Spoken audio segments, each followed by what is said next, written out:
Nikole Hannah-Jones, she is on a pathological campaign to make sure your kids hate America. And so Nikole Hannah-Jones, red hair, see her on TV, always talking about how awful white people are and how awful our country is. She's a bitter racist. I actually call her racist because I think racism is hatred of anyone of any skin color at any time. I think it is sinful and hateful and awful, and it is a sin. That's simple. Okay. Yes. So she says that our country was founded in 1619, the first year that slaves came to our country. This is not correct. It's not.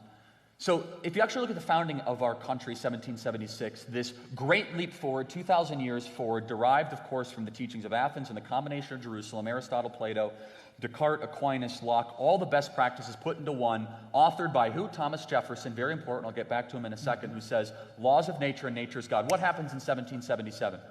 First state ever to abolish slavery, Vermont, says that's it, we're done. Why? We're inspired by this document. They abolished slavery. We were inspired on the abolition of slavery. When they were putting together the Constitution, it was never a conversation, ever. Don't let the people, the New York Times or Nikole Hannah-Jones tell you any different. That's It was right. never a question of whether or not we would have slavery. It was how we were going to get rid of this sinful practice. It was around for thousands of years. It was around before Christ. It was around after Christ. It is a sin. So our country was founded.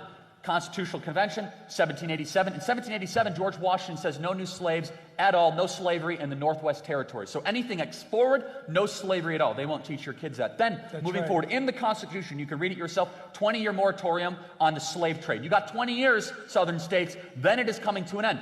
Reappears Thomas Jefferson, who actually introduced a bill in the early 1790s in the Virginia House of Commons, who said that slavery was an awful practice, I want to get rid of it. Now, mind you, it was probably one of the most perplexing pieces of hypocrisy in history because he himself was a slave owner, but he still was arguing for a moral good societally, failed in the Virginia House eventually. Eventually, of course, it succeeded. We saw in the 1790s, almost every single northern state abolished slavery. By the time 1807 happened, Thomas Jefferson had his time to shine. Thomas Jefferson, third president of the United States of our country. That 20 years, tick, tick, tick, tick, tick, in the Constitution, right? They did that as a bargain with the southern states. Thomas Jefferson, on the first day, he was legally able to abolish the incoming of any new slaves into the United States of America 20 years into our founding. That is something we should be proud of. We were founded from the moment that we started that said that this was wrong and this is evil. Now, mind you, it wasn't a perfect history. It went through decades of ups and downs, and we went through a bloody civil war. But show me another country that sacrificed so much, brother against brother and father against son, to accomplish something that what? The churches were screaming in the pews and the pulpits, and Thaddeus Stevens was inspired by a pastor to go to Congress and say, slavery is anti-American.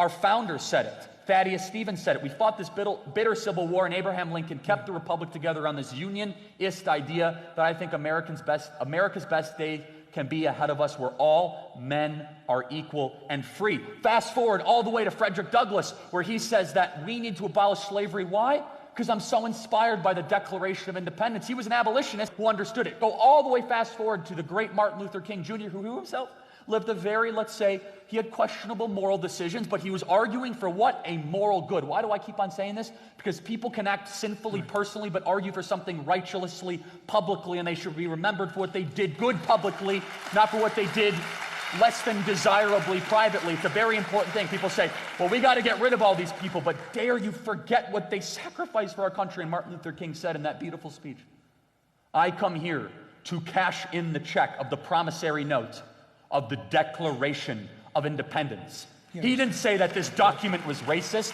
He didn't say we got to shred it from its roots. He says, this document says all men are created equal, and I'm telling you, Congress, to pass the Civil Rights Act. From that moment that we started this country to the Civil Rights Act of the 1960s, it was a constant theme, a march and a progression to be better. And isn't that what we do every single day in our own life, to try to be better today than we were yesterday? We cannot forget our history. We should be proud of it. No other country has pursued a moral good like the United States of America. Be proud of this country.